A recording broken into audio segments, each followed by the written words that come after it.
guys. Welcome to the Standard of Truth podcast, where we discuss all things social, cultural, political, and theological from a biblical perspective. I am your host, April Chapman, and today we are going to discuss Black America's unwavering loyalty to the Democratic Party and the psychological chains that keep them there.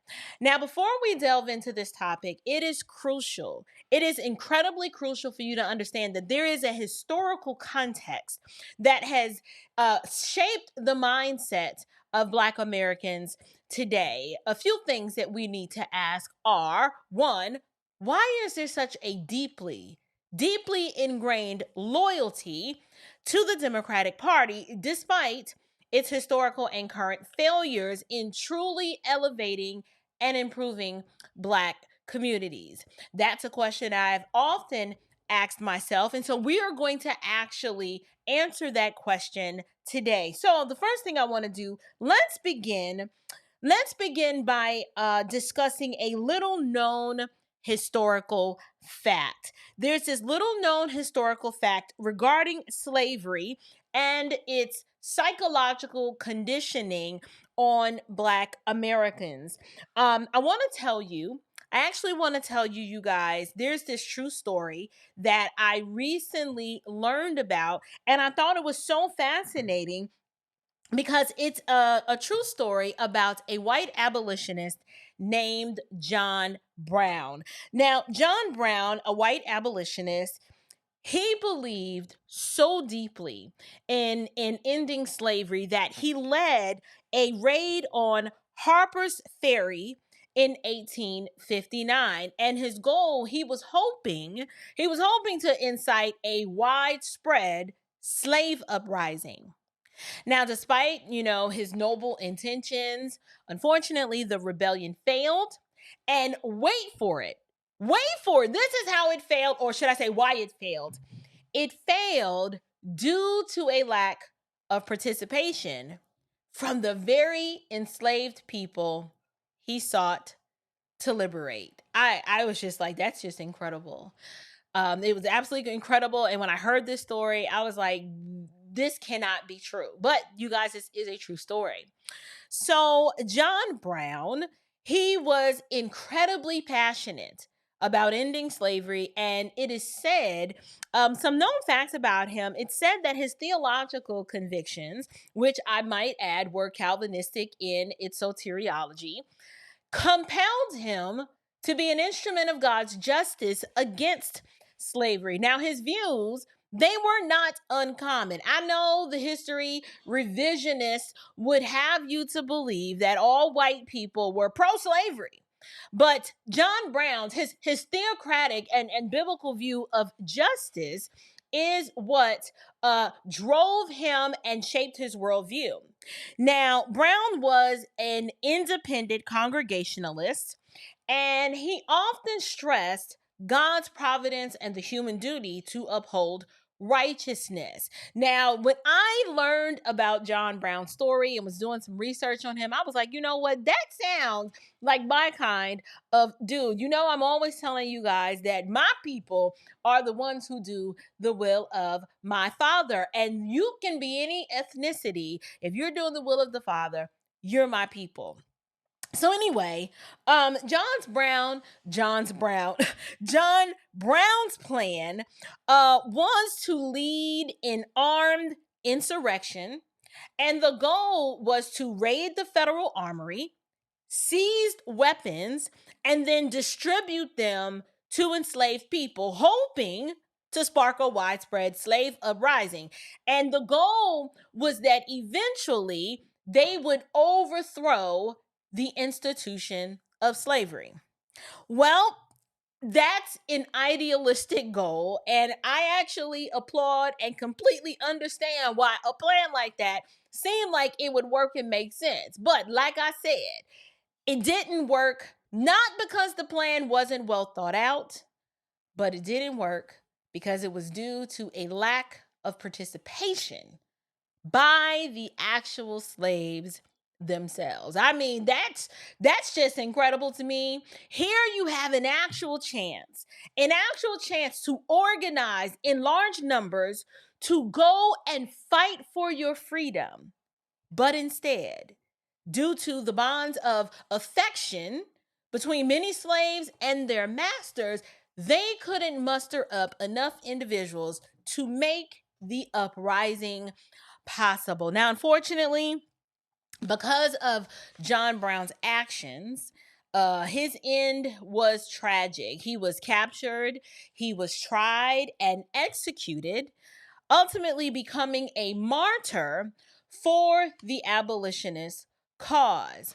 Uh, it's important to note that Robert E. Lee, who was the Confederate general and commander of the Confederate States Army during the American Civil War, on October 18th, 1859, raided Harper's Ferry, Virginia, which is now known as West Virginia. Just want you to know that.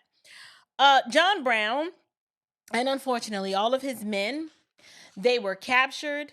They were tried for treason against the state of Virginia. They were tried for treason, murder, and inciting a slave rebellion.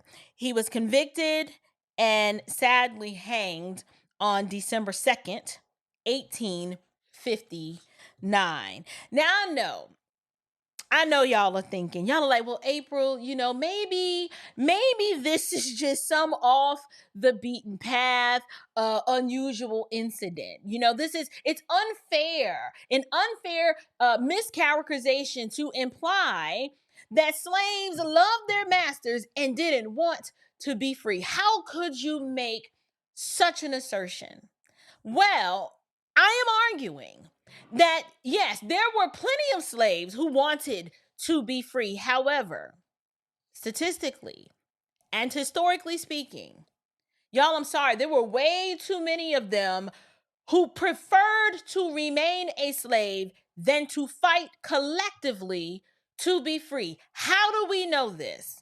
Because trust me, this was a question that I had when I was researching this. I was like, no, there's no way you're going to convince me that there were more slaves who preferred to stay slaves than those who wanted to be free. So, did a little digging, made a few phone calls, talked to some historians, and this is what we learned. Or should I say, this is what I learned. Abraham Lincoln, in his Cooper Union address, the year is 1860. In this speech, Lincoln addressed the reality that widespread slave revolts were rare. And they were rare largely because many enslaved individuals had been conditioned into a state of submission. Now, Lincoln, he mentions what happened to John Brown, the individual that I just told you about. And he mentions in that speech, and he points out that John Brown's effort was not a slave insurrection, but an attempt by a white man to instigate one, which he argues ultimately did not receive the expected support. Let's analyze this. Abraham Lincoln has gone on record in this speech discussing the issue of slavery, and he takes the position that, listen, we can't muster up a slave uprising even if we tried. Why? Because it's been tried. We got John Brown here, and it wasn't an insurrection where slaves got together and said, we're about to fight for our freedom because we are sick and tired of being sick and tired. No. The situation with John Brown was white men, because he wasn't alone, trying to incite an insurrection, trying to get these slaves to be like, listen, you got to go function in your freedom. And the way you do that is we're going to raid that armory, we're going to get some weapons, and you're going to fight for your freedom. And it didn't work because he couldn't muster up enough support amongst the people who were actually enslaved. So here we are. Here we are, this many years later, I think I'm asking some legitimate questions. They may be uncomfortable. You may not like these questions, but you have to ask, what was the mindset of Black slaves in America? Right? Obviously, I'm broadly speaking, so do not come for me in the comments because you are hard of hearing. Yes, there are plenty of exceptions to this. However, clearly, it wasn't enough, which is what my main argument is about. There weren't enough of these widespread slave rebellions. In fact, it was the opposite. How do we know? Where is the evidence? Where is the widespread evidence that the majority of slaves wanted freedom? I'm not talking about dreaming about it or wishing it would be nice. I'm talking about bona fide evidence to support that through their actions, the slaves' actions, that they actually wanted to be free. I'm asking, where were the actions that demonstrated that they actually wanted freedom? The plantations continued to function even during the Civil War. Remember, all of the men are all fighting. They are dying by the thousands. Why? Why didn't all of these slaves abandon their plantations? I've mentioned this before in a previous video, or maybe it was a previous live stream. We have known historical fact that's been disclosed based off of slave narratives and other narratives that slaves were digging ditches and ramparts for the Confederates. There were some slaves that fought in the Union Army, right? But I'm talking about the ones who would guard that plantation like it was with their very lives, going into the woods, hiding masters' valuables, making sure that when the Union Army came down, that at least at minimum, some of the master's valuables would be preserved. Now, another point to make you ponder and to really make you think is white slave owners weren't concerned about mass escape attempts. They were so comfortable and they were so confident that their slaves wouldn't try to leave that they allowed their slaves to have their own little shacks on the property and even allowed them to travel from time to time to neighboring plantations to run errands for them. Why were they so confident that their slaves would just come home? Huh? These are legitimate questions you have to ask. In fact, I'm going to read you an excerpt from Slavery. I had two planned that I was going to read, but to prove that point, Booker T. Washington's stepfather was married to his mother, but the mother's husband, his name was Washington Ferguson. He was his half sister's father. And the stepfather of him and his brother, John and me, said had belonged to a different owner than my mother. In fact, he seldom had come to the Burroughs plantation. The Burroughs plantation is a plantation where Booker T. Washington was a slave. It says, I had seen him there perhaps once a year around Christmas time. During the war, he had run away. So he was one of them bad Negroes that was like, nah, I ain't taking this no more. I'm out. During the war, he had run away. Apparently, by following Union soldiers, he had found his way to the new state of West Virginia. As soon as freedom was declared, he sent for my mother to come to West Virginia's Kanawha Valley. Neither my mother nor any of her children ever had been far from the Burroughs plantation. At the time, a journey from Virginia over the mountains to West Virginia was quite an undertaking. He says, we placed what little clothing and few household goods we had in a cart and walked most of the distance, which was several hundred miles. I brought this up to demonstrate that you had some slaves that got the bright idea to be like, this would be a good time to leave, but most of them, this was not the case for most of them. So why? Why am I asking all of these questions? Why am I asking all of these questions? And what is the argument that I am ultimately making? Well, all of this is important to me today because when you begin to think deeply about these things, not just accepting, right, the narrative that you were either taught in school or that actually you may see on television, but actually coming to grips with the truth that hasn't been distorted because people have a particular agenda, right? When you don't just accept these narratives, you actually come to some very sobering conclusions. Let me tell you about the thesis that or conclusion that I came to after doing all of this research. My thesis that I am fully prepared to argue today is that Abraham Lincoln freed the slaves, wait for this, without their consent, without their permission, without their cooperation or participation, and technically, without their knowledge. What do I mean? Well, how did the slaves learn that they were free? They simply heard one day through the Emancipation Proclamation that they were free. They didn't ask for it. They didn't fight for it. An official from the U.S. government simply came by their plantation one day and announced that they were free. Let me read it to you. This is the part that I actually wanted to read. It says, finally, the war ended. One night in 1865, word was sent to the slave quarters that something unusual was going to take place at the big house the next morning. There was little, if any, sleep that night.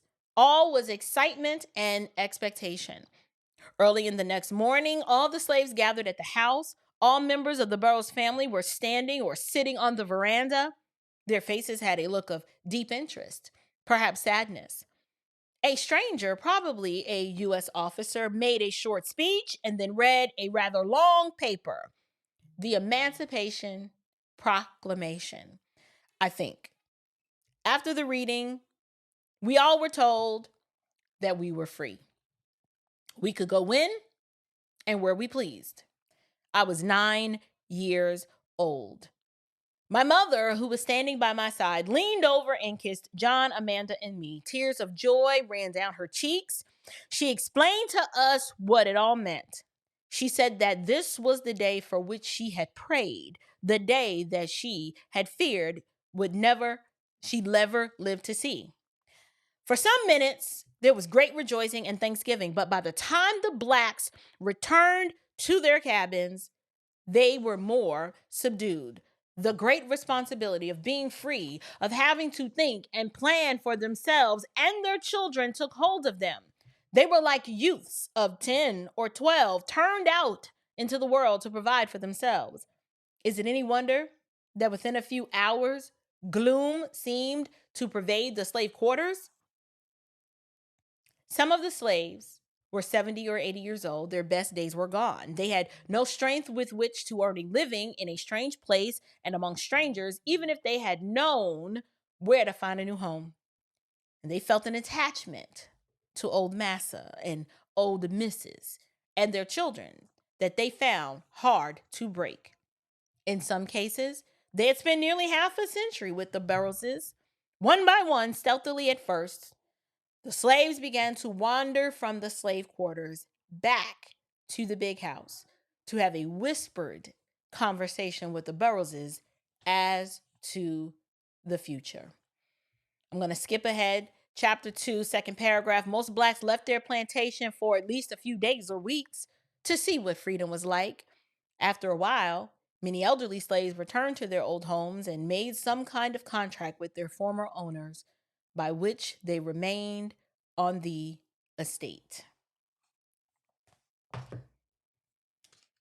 This is why so many individuals, in my opinion, do not know how to function in their freedom. And I am arguing that an argument can legitimately be made that many of them didn't really want it, and then many of them were too afraid to figure out how to make it. Slavery was easier than the harsh reality of freedom and liberty. Now, to be fair, yes, many slaves had no concept of how to function outside of bondage. Think of a person, if you're in a penitentiary, you've been in there for 50, 40 years, and then someone says, oh, you can be free. Many people, I get that. And I'm not judging them for that. I am not judging the individuals who, after being in captivity and being the owned property of another image bearer for so long, preferred the safety and comfort of slavery than the fear of the unknown out there. However, my issue is with the Negroes who are like that and yet complain. My issue is with the complaining, the whining, and the crying that is still taking place today by people who claim to be oppressed, but do nothing about it other than waiting on the government to enact some sort of policy to fix their lives or to give them something that they perceive that they need. Dear ones, when we examine the loyalty displayed by many Black slaves, their loyalty to their masters mirrors exactly how modern Black Americans see and interact with the Democrat Party today. Democrat cities are just self-managed slave plantations with a bunch of slaves continuing to be loyal to their oppressive master. Why? Because they continue to vote and give their masters power, and then celebrate it, and then they're proud about it. They're proud about it. How many Black Democrats you know? Oh, I can't be no Republican. I'm a Democrat. My mama was a Democrat. My grandpappy was a Democrat. I'm still a Democrat. I'm a dyed in the wool. Vote blue no matter who. Democrats. You got pimp preachers, bishops of brimstone that so they hold power in these apostate churches. They never talk to you about doing anything else other than supporting the Democrat Party. That's all you hear. So now what I want to do is I just want to talk about briefly the post-emancipation dependency and Democrat political allegiance. Y'all, during the Reconstruction era, you actually had voices like Booker T. Washington. I just read excerpts from his book, Up From Slavery. Washington was committed thoroughly to helping former enslaved Black Americans function in their freedom. That's his life goal, was to do that. And it wasn't easy. But his philosophy of self-reliance in the pursuit of capitalism had proven results. He built Tuskegee Institute. More millionaires came out of Tuskegee than anywhere else. But the part that disappoints me so is that even back then, there was heavy resistance. You had Marxist minded Negroes emerging like W.E.B. Du Bois, who all he did was just usher Black folks into the hands of the Democrat Party and taught us how to fully embrace Marxism and communism and socialism as an ideology. All he did, in my opinion, he came with a different message other than Booker T. Washington. And ultimately, he solidified the Black community as this reliable and loyal voting bloc of the Democrat Party. Dear ones, the Democratic Party, they've always been the enforcer of Black subjugation. They were back then during the days of Jim Crow, and they are still doing it today. But instead of voter suppression by saying, hey, you can't vote, right? Or intimidating you to prevent you from voting, what they do is they engage in voter manipulation using Marxist propaganda to convince Black people to vote against their self-interest. They'll tell you things like Donald Trump's Hitler. He's a racist. He's gonna get rid of your Social Security, and you won't even be able to go and get an education because he's gonna dismantle the Department of Education. They never explain to these people what that actually means, right? Then they tell you he gonna get rid of DEI. Black folks ain't gonna be able to get a job nowhere. I like, it's ludicrous the stuff these people say, but they bully, they socially lynch you, they emotionally manipulate you, they will cancel you, they will participate in all manner of evil and wicked schemes to advance their diabolical agenda. It's the new tactic of what I call Jerome Crow or Jim Crow 2.0 or Jim Crow in blackface. Jerome Crow. That's what you have now. You've got the Congressional Black Caucus. You've got the Afrostocracy. That's the 5 Ps. Your preachers, Black, politicians, Black, performers, Black, professors, Black, and the performers, the professors, the preachers, the politicians. I'm missing a P. Performers, professors, politicians, preachers, I said politicians. Y'all, I done lost. I can't remember what the last P is, but I will drop it. I've done a show on the Afrostocracy before. It's the 5 Ps. I said performers. I don't remember. Anyway, listen.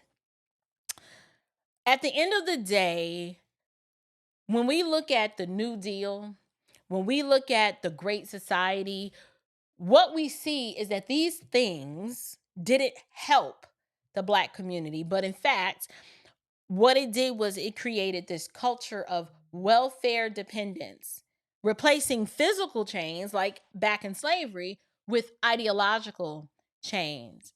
Right? Like, we still can't stop begging for a government program. We still can't stop begging for reparations. We are constantly looking to the government to fulfill our ever waking need.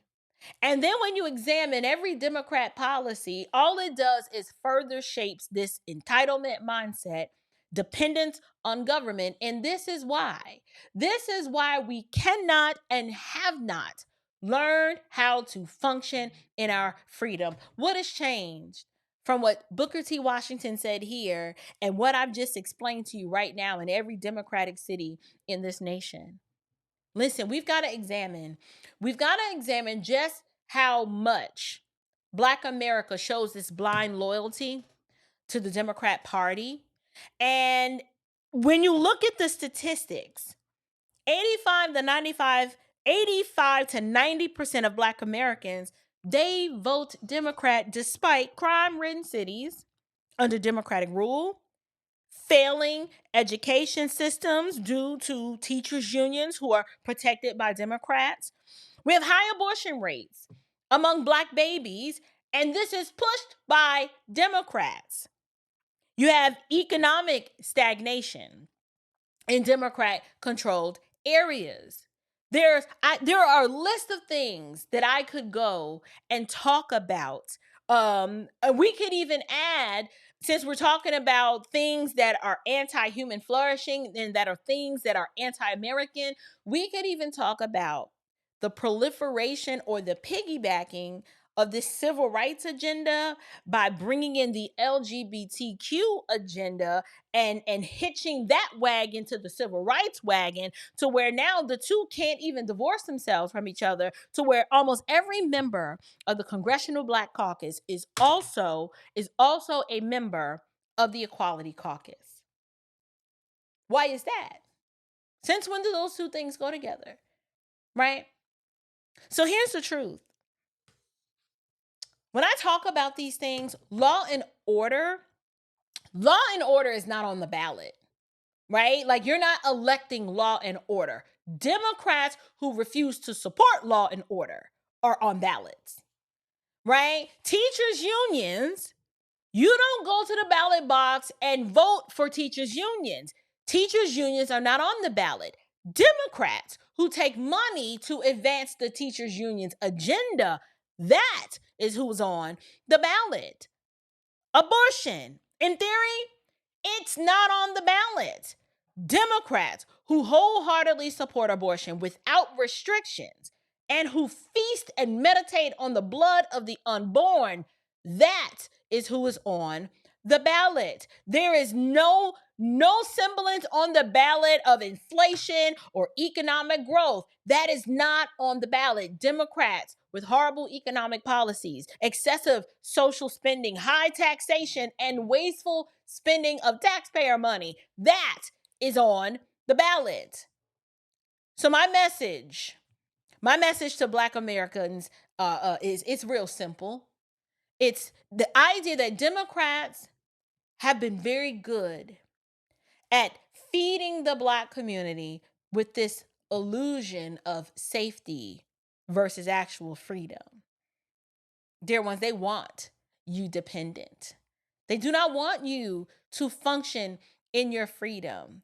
Just like slaves who found security on plantations, because, at least on the plantation, you had food and you had shelter.